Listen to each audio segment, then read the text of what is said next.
The Doppelgänger. This happened 4 years ago, but it almost feels like yesterday. I was 17 years old and lived with my mother Ava. We lived in a high-rise building in the suburbs. My mother worked late hours at the hospital in the inner city, which meant that I was often alone at home late evenings and nights. A dream for a young man to have the apartment to himself. I was a typical teenage guy who liked to play on my computer after school. I had a few friends and we used to play together online.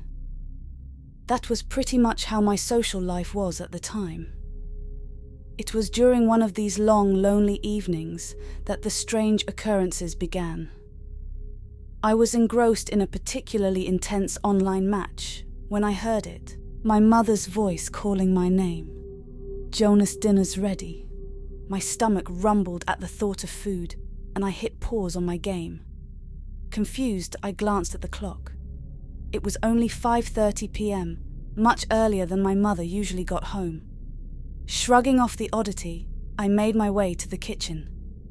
"Mom," I called out, but the house was eerily silent. The kitchen was empty, no signs of dinner being prepared.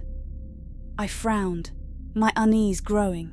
I was sure I had heard her voice, brushing it off as a trick of my tired mind. But hungry as I felt, I made some sandwiches and went back to the room to continue playing. The next few days followed a similar pattern. I would hear my mother's voice calling me, sometimes urgently, other times gently. Each time I checked, the house was empty, and Mom wouldn't return until her usual late hour. The hair on the back of my neck stood up every time I heard the disembodied voice. One evening, I had fallen asleep in front of the TV when I heard my mother's voice calling. I quickly sat up and thought, oh no, not again. But it was only Mom who came home from work, and she had brought pizza with her. "Jonas, I'm home," she shouted. I walked over and asked how her day was while I helped her set the table. While we were eating, I wanted to tell Mum about the voices I heard recently, but didn't really dare. So I asked instead, "Mum, do you believe in ghosts and spirits?" "Ghosts," she replies. "Well, I don't think so. It's not something I've been involved with, or think about." "Why do you ask?" "I'm just wondering. I saw a YouTube documentary about ghosts." "Were you scared, my little boy?" Mum teased back. "No, just wondering," I replied again. A few weeks passed and I didn't hear the voice anymore. But one Friday when I was playing with my friends online, sitting at my desk, headphones on, immersed in my game, when I saw something out of the corner of my eye. I turned my head quickly and felt my blood run cold. Standing in the doorway was my mother, but something was off. Her expression was blank, her eyes hollow and unseeing. "Mum," I whispered, my voice trembling. The figure didn't respond. Instead, it slowly turned and glided down the hallway. My heart pounded hard in my chest when I finally got up the courage to check, but the hallway was empty.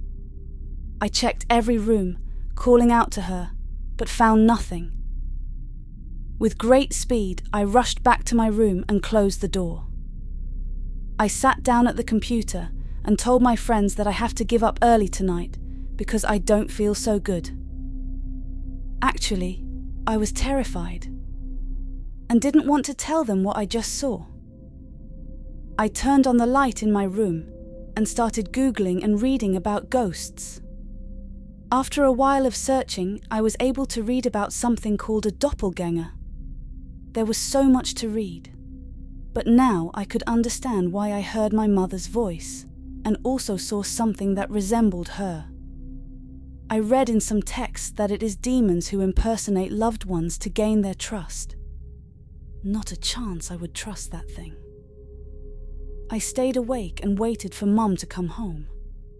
This time I thought I'd tell her what I experienced. So I told everything from the beginning, the voices I heard, and also what I saw that night. What I had read online about doppelgangers. But to my disappointment, she answered, "Maybe you play too many computer games and gets tired and happens to hear things." She stretched her hand towards me and felt my forehead and said that you can see things if you have a high fever. "Mum, I don't have a fever," I said, removing her hand from my forehead, angry that she didn't believe me. Although that's what I expected and didn't want to tell in the first place. A few months passed and it had now become winter. I started to sleep badly at night. I was always out of energy. Heard my mother's voice calling me constantly.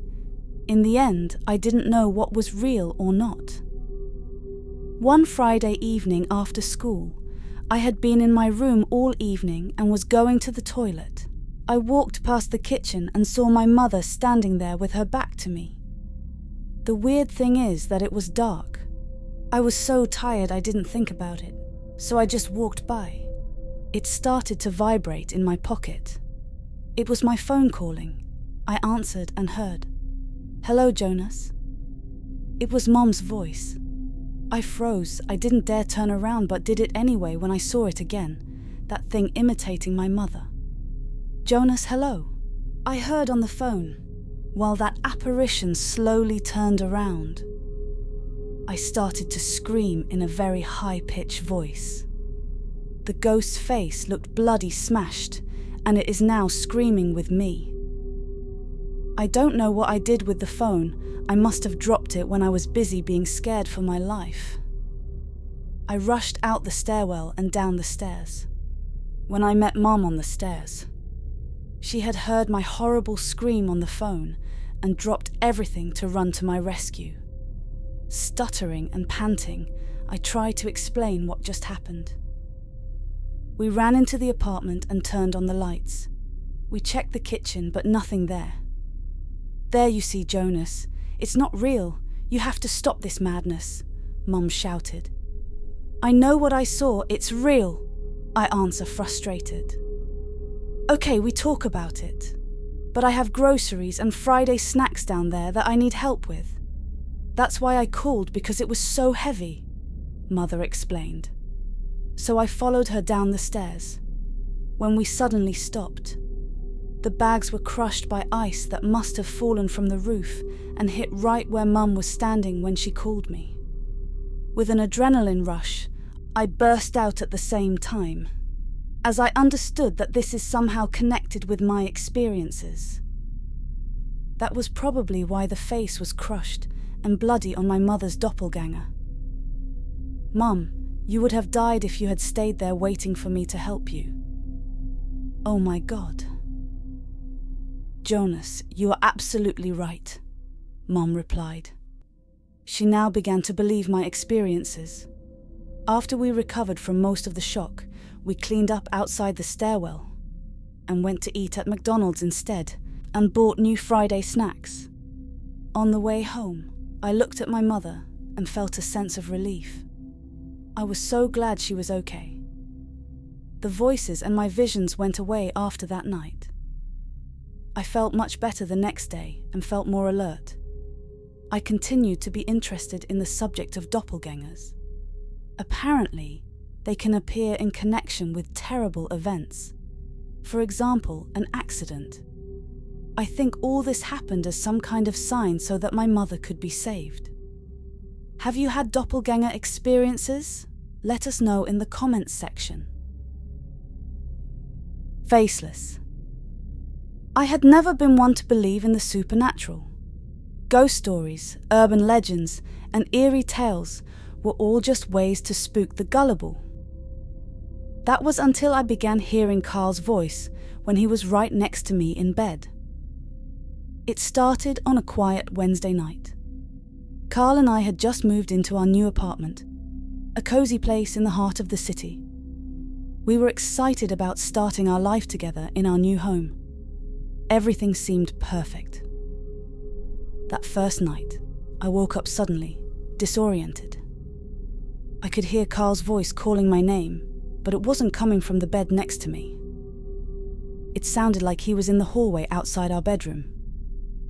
I turned to look at him, and there he was, sound asleep beside me. I shook him gently, hoping he'd wake up, and the strange sound would stop. "Carl, wake up," I whispered. He stirred slightly but didn't wake up fully. The voice stopped as soon as I shook him. I told myself it was just a dream, some bizarre echo of reality that my tired mind conjured up.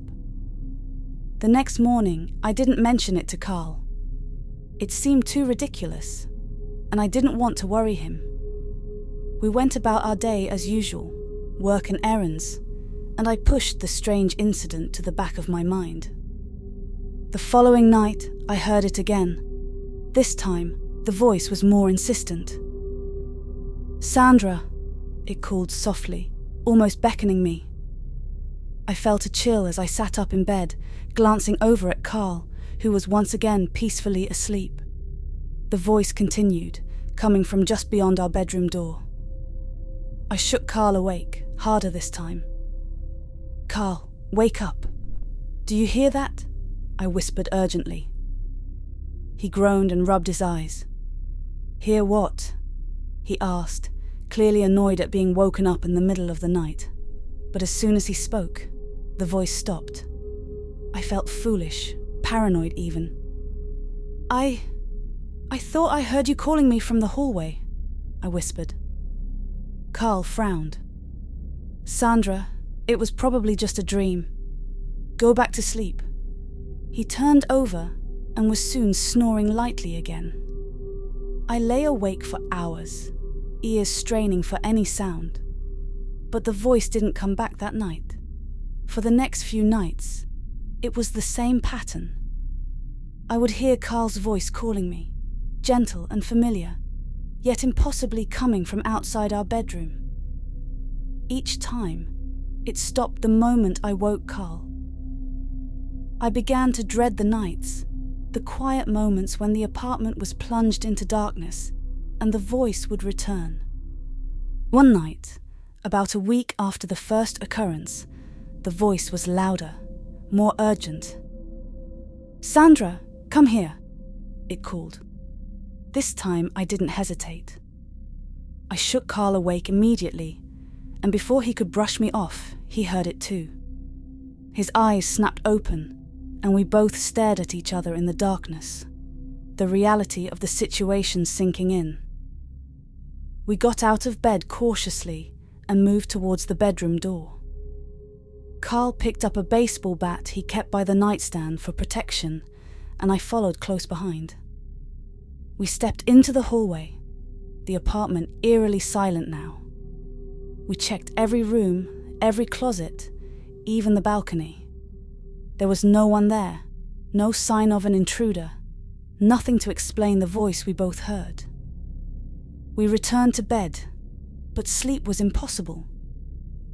We lay awake, holding each other, both of us trying to rationalize what had just happened. "I don't know, Sandra," Carl said finally. "Maybe it's just the stress of moving and settling in. Maybe we're both just exhausted." I nodded, wanting to believe that explanation, but deep down, I knew something was wrong. Something beyond our understanding. A few nights later, the voice returned. This time, it wasn't just calling my name. "Sandra, come here. Help me," it pleaded. The desperation in the voice was chilling. I could see the fear in Carl's eyes as he heard it too. We got up, but this time we were both filled with a sense of dread. We knew we would find nothing, yet we had to check. As we moved through the apartment, the voice continued, echoing around us, always just out of reach. Then we saw it. Standing at the end of the hallway was a figure. It was Carl, or at least it looked like him. Same height, same build, even the same hairstyle. But there was something horribly wrong. The figure had no face. Where Carl's familiar features should have been, there was only smooth, blank skin. We froze, both of us too terrified to move. The figure stood there, motionless, and I could feel its gaze even though it had no eyes. Carl reached for the light switch, and as soon as the lamp flickered on, the figure vanished. We were left standing in the hallway, the light revealing nothing but empty space. We didn't sleep that night, sitting in the living room with all the lights on, clutching each other in fear. The next day, we both called in sick to work. We needed to figure out what was happening. We researched doppelgangers, hauntings, anything that could explain the faceless figure we had seen. But the more we read, the more questions we had. That night, we were prepared. We kept all the lights on, stayed up late, waiting. The voice didn't come. The apartment was silent, almost as if whatever it was knew we were ready for it. We managed to get a few hours of sleep, but the next night the voice returned. This time it was angrier, more forceful. "Sandra, come here now," it shouted. I felt a surge of fear, but also anger. I was tired of being scared in my own home. We got up and moved towards the hallway, but this time we didn't stop at the doorway. We walked through the apartment, following the voice. It led us to the living room, where we saw the figure again. It was standing by the window, looking out as if waiting for something. "Carl, turn on the light," I whispered. But before he could move, the figure turned towards us. Despite having no face, I could feel its anger, its malevolence. Carl reached for the lamp, and as soon as the light flooded the room, the figure vanished again. But this time, there was something different. The air felt charged, as if the figure was still there, watching us from just beyond the light. We knew we couldn't stay in the apartment. We packed a bag and left, not sure where we would go, but knowing we couldn't stay. We checked into a hotel, both of us too scared to return to our own home. Over the next few days, we contacted paranormal investigators, hoping they could provide some answers. They came to the apartment, performed their seances, and told us what we already knew. There was something there, something beyond our understanding. We returned to the apartment, hoping the investigators had done their job, but the fear lingered. Every night we slept with the lights on, jumping at every sound, every creak of the old building. The voice didn't return, but the memory of the faceless figure haunted us. One night, weeks later, I woke up and heard the voice again. It was softer this time, almost sad. "Sandra, please help me," it whispered. I sat up, my heart racing. Carl woke up beside me and we both listened.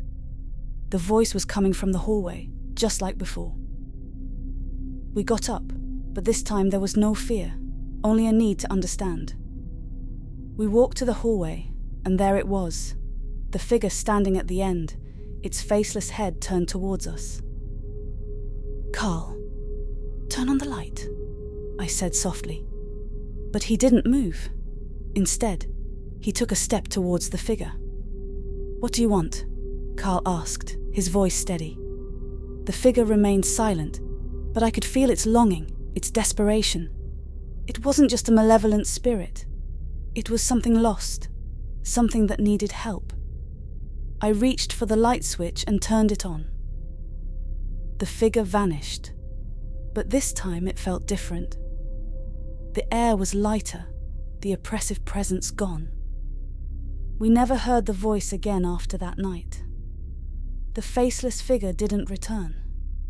We stayed in the apartment, slowly rebuilding our lives. Experiences like this changes people. We were no longer the same carefree couple who had moved in, excited about our future. We were more cautious, more aware of the thin veil between our world and whatever lay beyond. In the end, we learned to live with the memory of the doppelganger, and our apartment became a home again. The ghostly mimic. The sun had just dipped below the horizon, across the fields that surrounded our house. Our home stood alone, a solitary structure amidst an expanse of countryside. My brother Martin and I, Magnus, were used to the silence that blanketed our surroundings each night. But what happened on that particular evening was something neither of us could ever forget. It was a typical school night. Our parents were out for the evening, attending a town meeting, and wouldn't be back until late. Martin and I were left to our own devices, which usually meant retreating to our respective rooms to read, play games, or scroll through our phones. After dinner, we cleaned up the kitchen, and Martin announced he was going to bed early. "I have a math test tomorrow," he said with a shrug. "Need to get some extra sleep." "Yeah, good luck with that," I replied, more focused on my game. Martin trudged upstairs, and I continued playing for a while longer. Eventually, I decided it was time to get ready for bed as well. I turned off the TV and headed towards the staircase, passing the hallway that led to the downstairs bathroom.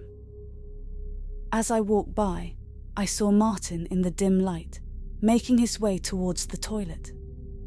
He gave me a nod and I returned it, not thinking much of it. I ascended the stairs, my footsteps muffled by the old carpet. When I reached the top, I glanced at Martin's room out of habit and froze. There he was, sitting on his bed, completely engrossed in his phone. "How the hell did you get up here before me?" I blurted out, the confusion evident in my voice. Martin looked up, clearly startled by my sudden outburst. "What are you talking about? I've been here for like 20 minutes, he said, his brow furrowed. I felt a shiver of doubt, but quickly brushed it off. "Never mind, I must be seeing things," I muttered, heading to my own room. "Maybe I was just tired," I told myself. I tried to ignore the uneasy feeling that gnawed at my mind. The next few days passed without incident, and I began to forget about the strange encounter. But one night, as I was lying in bed reading, I heard footsteps in the hallway. Assuming it was Martin heading to the bathroom again, I thought nothing of it. The footsteps stopped outside my door, and I heard a soft knock. "Come in," I called out. The door creaked open, and Martin stood there looking puzzled. "Magnus, did you just call my name?" he asked. "No, I didn't," I replied, equally puzzled. "Why?" "I could have sworn I heard you calling me," he said, scratching his head. We both shrugged it off, thinking it was just one of those weird things that happen sometimes. But that night, as I lay in bed trying to sleep, I heard Martin's voice. It was faint at first, but unmistakable. "Magnus," the voice called, sounding distant. "Magnus, come here." I sat up, my heart pounding. The voice was coming from downstairs. I glanced at my clock. It was past midnight. I got out of bed and made my way towards Martin's room, pushing the door open quietly. He was there, sound asleep in his bed. The voice called again, more insistent this time. "Magnus, come here." I felt a cold sweat on my skin as I tiptoed down the stairs. The voice was clearer now, definitely Martin's, but with a strange hollow quality to it. I reached the bottom of the stairs and saw a figure standing in the darkened hallway. It looked exactly like Martin, but something was off. "Magnus, come here," it repeated, its tone flat and lifeless. I stepped back, turned, and bolted back upstairs, nearly tripping in my haste. I ran into Martin's room and shook him awake. "Magnus, what the hell?" he groaned, sitting up. "There's something downstairs that looks like you," I gasped. "I don't know what it is, but it's not you." Martin stared at me, then shook his head. "You're just having a nightmare. Go back to bed." But I couldn't shake the feeling of dread. The next morning, I recounted the experience to Martin in the light of day, hoping it would sound as ridiculous as it felt. He listened, but I could tell he wasn't convinced. That evening, we both decided to stay up late, watching TV in the living room. Our parents had gone out again, trusting us to look after ourselves. It was almost midnight when we heard it. "Magnus, come here," the voice called from the hallway. We both turned to look, and there it was again, the figure that looked like Martin. It stood just at the edge of the light, watching us. Martin and I exchanged terrified glances. "Turn on the light," Martin whispered. I fumbled for the lamp and switched it on, but the figure had already vanished. We were left staring at an empty hallway. "Okay, this is getting really creepy," Martin said, his voice shaky. "We need to figure out what's going on." Over the next few days, we researched everything we could about doppelgangers. The stories were unsettling. Doppelgangers were often considered omens of death, or beings that could replace the person they mimicked. The thought sent chills down my spine. One night, Martin and I decided to confront it. We stayed up again, all the lights on, waiting. Midnight came and went, and for a while there was nothing. Then, just as we were about to give up, we heard the voice again. "Magnus, come here," it called, louder this time. We stood up, holding flashlights and makeshift weapons. We walked towards the hallway, our footsteps echoing in the silence.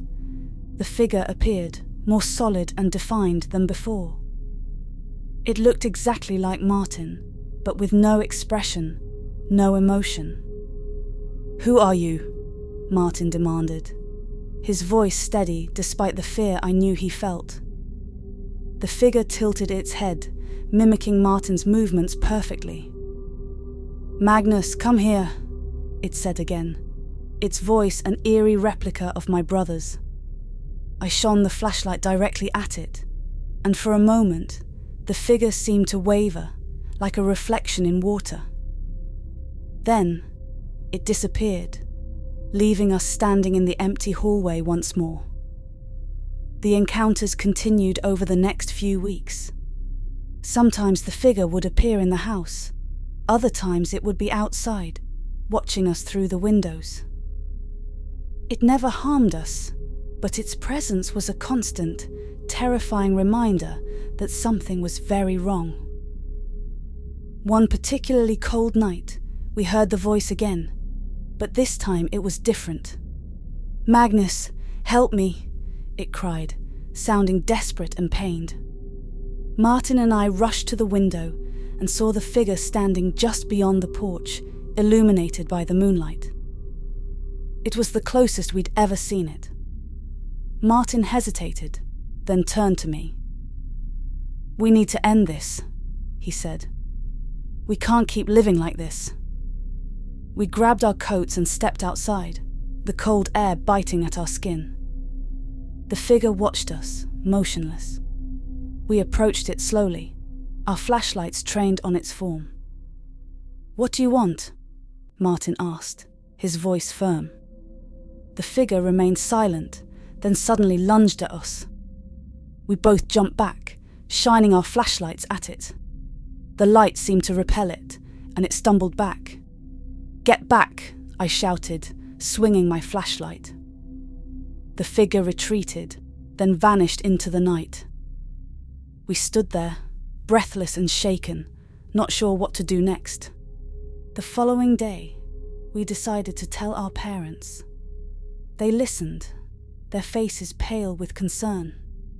They called a local priest who came to bless the house and perform a cleansing ritual. We hoped it would be enough. For a few nights, there was peace. We began to relax, thinking the worst was over. But then, one night, the voice returned. It was softer, almost a whisper. "Magnus, come here," it called. Martin and I exchanged looks, fear creeping back into our minds. We decided to confront it one last time. We went downstairs, flashlights in hand, and found the figure standing in the living room. "Magnus, come here," it said, but this time there was a hint of sadness in its voice. We shone our flashlights at it, and it began to waver. "Leave us alone," Martin shouted. "You're not welcome here." The figure started to slowly fade away, its form dissolving into the air. The house fell silent, and we knew it was finally gone. The next few days were tense, but there were no more sightings, no more voices. Our parents believed the cleansing had worked, and slowly, we began to believe it too. Years have passed since that terrifying time. Martin and I are older now, and we've moved away from that house in the country. But sometimes, in the quiet of the night, I still hear that voice calling from the shadows. "Magnus, come here," it whispers. I never told Martin that I still hear the voice. I am afraid it is an omen that something bad will happen to my brother. Thanks for listening all the way through. You are awesome. I hope you enjoyed my content. Please like and subscribe, and feel free to leave a comment. Time to hit the snooze button on life and call it a day. Good night.